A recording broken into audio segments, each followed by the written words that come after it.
Dark pool is really, it's an unfortunate terminology that the industry created.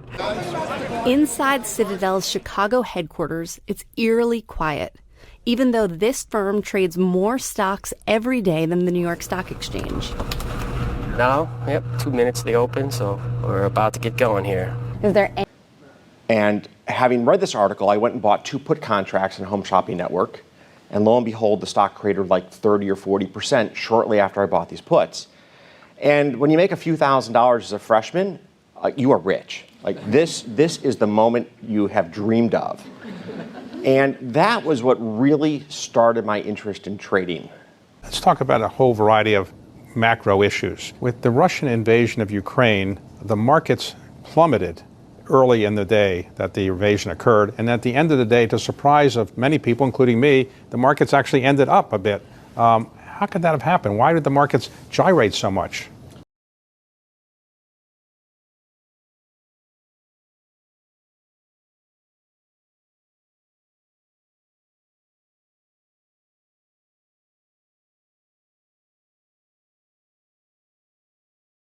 So where did you want to go to college? You'll love this story. We were in South Florida. My parents wanted me to move away from home, to sort of stand on my own 2 feet. I could go to college anywhere I wanted to as long as it was at least 500 miles from Boca Raton. So when you got into Harvard, what did your parents say? You're going to love this. My parents said graduate. That's what my parents said. They were thrilled that I went to Harvard, graduate. And part of that was my parents knew I loved business. I had a business in high school that distributed software. Real fascination with commercial enterprises. And I think they really wanted me to focus on my studies and then pursue a career.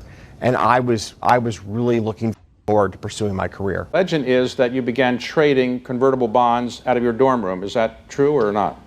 That is true. So my freshman year, and I'm at Bloomberg, so I need to say a moment of gratitude for everybody in the press. My freshman year, there was an article in Forbes on how Home Shopping Network was overpriced. And having read this article, I went and bought 2 put contracts in Home Shopping Network. And lo and behold, the stock cratered like 30 or 40% shortly after I bought these puts. And when you make a few $1,000s as a freshman, you are rich. Like this is the moment you have dreamed of. And that was what really started my interest in trading. I mean, you had never been that involved in it before? I'd never traded a financial asset before then. Okay, but your classmates at Harvard, they're presumably doing other things, not worried about convertible bond arbitrage, right? So what did they think of you? I was a bit of an anomaly. Okay. I mean, look, my classmates and I were same experiences we all had. We debate politics like rapidly. We would have fun playing soccer in the yard at sunset and hope not to run into a tree. And you'd have your Friday night fun. So it was a college experience, but I spent a lot of time at Baker Library just trying to understand and trying to learn about finance. Okay, so the story is that you installed a kind of receiver in your room so you could receive data. Is that true or is that a legend? It's true. So this is the early days of Harvard saying no to any form of business on campus. And the supervisor of the building gave me permission to put a satellite dish on top of the building so that I could have real-time stock quotes. Because remember, we're before the days of the internet. It's the moment investors around the world wait for, the 9:30 opening of the U.S. markets. Inside Citadel's Chicago headquarters, it's eerily quiet, even though this firm trades more stocks every day than the New York Stock Exchange. Now, 2 minutes they open, so we're about to get going here. Is there any equivalent of a bell that we're going to hear or see? I have the world clock up there. That's about it. We're just going to hear the air conditioning above us. The equivalent of the NYSE's opening bell is just this. Millions of orders that have been waiting all night for the markets to open are rapidly filled by Citadel's computer programs. How do the books look, guys?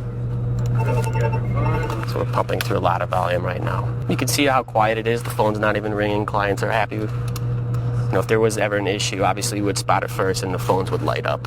We have executed 21 million shares already. Wow, and we are not even 3 minutes in. Meet the new Wall Street traders. Here, computers like these do the heavy lifting. Citadel's employees with PhDs in applied math, physics, and engineering build and refine the computer programs. And the people who manage the trading floor here mostly look for computer glitches and talk to customers. They are not making trading decisions. Those are all made by the computers. So they're not making any decisions with respect to whether an order should be filled, what price it should be filled. That's all done in an automated way.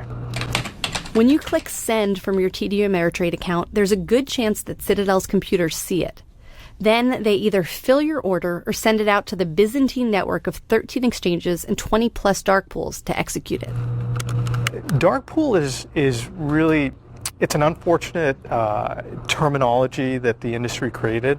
And really, a dark pool is nothing more than a crossing engine. Now, it's called dark because the whole market doesn't know what you want to buy or sell.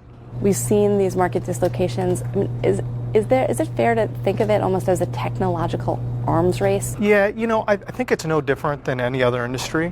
100 years ago, there were literally hundreds of car companies across the U.S., and there was a lot of smaller companies. Over time, manufacturing became very automated. You had factories, and you had the cost of building a factory went up. We are a technology leader. We make a big investment in technology. So when you graduated from Harvard, how did you come about to start Citadel? After college, I had the chance to come to Chicago to work for a small fund of funds who gave me a managed account to manage with a very simple deal. You'll manage money for us for a year. If you do well, we'll help you start your own firm. If you flounder, you can go back to graduate school. So it did pretty well, I guess. It went really well for all of us. What year did you start Citadel? So Citadel officially started in November of 1990. Okay. Since that time, I think you have produced for the investors in Citadel a higher amount of profits than any other hedge fund except just one other, which was Bridgewater. So you've produced staggering amount of profits. Is that fair? It's been a really great 30-some year run. So I read somewhere that if somebody had invested $1 million at your beginning, today that would be worth about $235 million. That's about right. So do you have any people that invested $1 million at the beginning and are still with you? So I have a handful of capital partners who have been with us for virtually the entire journey. They must be pretty happy? They're pretty happy. So what is it that you did to make Citadel, the hedge fund, so successful? Are you a specialist in macro or stock picking? What is it that you do? What has made Citadel so successful for 30-some years is the incredible talent that comprises this team. I've always been comfortable working with people who are gifted in different ways than I am, who are more gifted than I am in many ways in which I am talented, and to have a team of really driven, thoughtful, and brilliant people has been the foundation of our success for 30 years. So I'm told that you spend a lot of time recruiting people because you care about talent. So are you recruiting people and competing with other hedge funds or with Google or Facebook or the equivalent? All the above. So bright people today have a world of opportunities.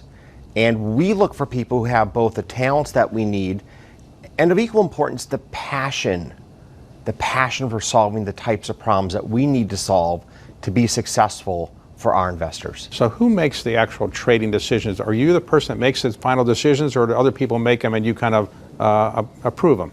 So the secret to our success is distributed decision making. There are about 100 different portfolio managers who are each with their teams trying to ascertain opportunities for which we can deploy capital in the financial markets. Now, I have a bird's eye view of what's taking place across the 100 portfolios, along with my co-CIO, Pablo. And together, the two of us are thinking about how are we aggregating, where are we seeing the best opportunities, how do we allocate capital. But really, the secret to our success is this distributed decision-making model where people who are closest to the information and who have the deepest expertise are making the calls in real time. So I always have the impression that hedge fund people are sitting in front of screens and they're afraid to do anything because something might happen. So are you obsessed with sitting in front of screens all the time, or you don't have to worry about that so much? I'm obsessed with how do we craft our investment processes to create the greatest competitive advantage. So whether we're trading commodities or stocks or bonds, what do we as a firm need to understand more precisely and more quickly than other market participants to be successful at what we do? So it hasn't been straight up for the 30 years or so. Sometimes you've had some bumps, I assume, but how bad did it get at some point? Well, I would describe the 30 years as having had a few speed bumps, and then the moment in 2008 where the car basically went off the cliff. And we have all had moments in our careers which are those existential moments of, will we make it through this moment in time? And '08 for us was that moment in history. But you made it through and haven't looked back, right? You know, our team came together. We got the job that we needed to get done in 2009 and 10 and 11 and 12 and just never looked back. But that doesn't mean the lessons of '08 are not forever part of our ethos, our culture, our history. And we've learned from those lessons. I think what's really important to run a successful firm is to have ownership of what has gone wrong so that you can really take a step back and be objective and learn from the experience. And then to embrace what has gone right and to try to understand how much of this was a fortunate outcome, how much of this was a particular research process, but what drives your success. So we're always trying to learn here. We're trying to learn from our failures and we're trying to learn from our successes.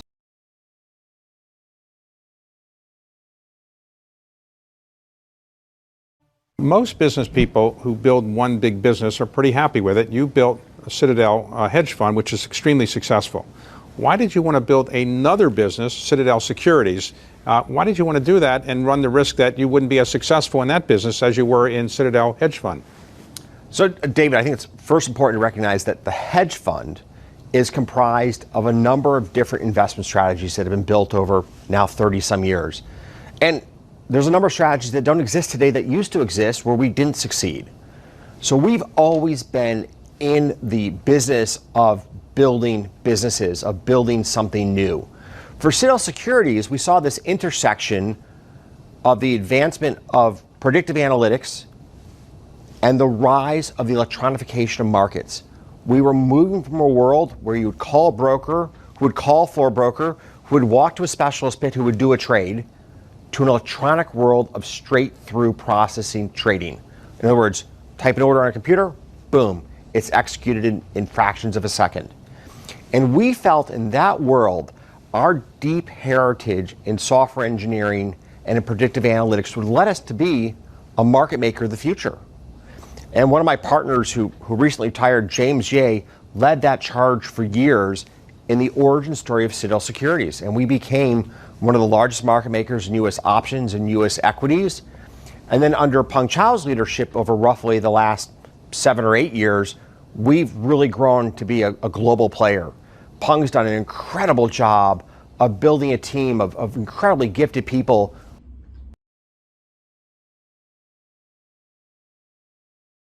And Sequoia usually, it's a great venture firm for sure, but usually at some point they like to take public or liquefy their investments. So should anybody think that at some point Citadel Securities might go public? I think that's a reasonable assumption. And one of the ingredients that Sequoia brings to the table is helping my management team really understand, as a public company, what will be different than how we run our business today as a private company. And those differences, as you and I both know, some will be positive, some will be negative. But we need to understand those differences and embrace those differences if we're going to go public down the road. Let's talk about a whole variety of macro issues. With the Russian invasion of Ukraine, the markets plummeted early in the day that the invasion occurred, and at the end of the day, to the surprise of many people, including me, the markets actually ended up a bit. How could that have happened? Why did the markets gyrate so much? So people often do not appreciate how forward-looking financial markets are. When a company announces a great quarter and you see the stock price fall, people go, well, I mean, how did that happen? It's because investors had anticipated an even better quarter. markets are forward-looking by nature. This year, we've seen the market sell off quite a bit up to the date of the invasion of the Ukraine. Anxiety about higher interest rates, worries about the war. As the war broke out, though, the narrative changed. We started to talk about lower interest rates for longer. We started to talk about how different governments were going to react to this vis-a-vis Russia and the scope of the sanctions that would be unfolded.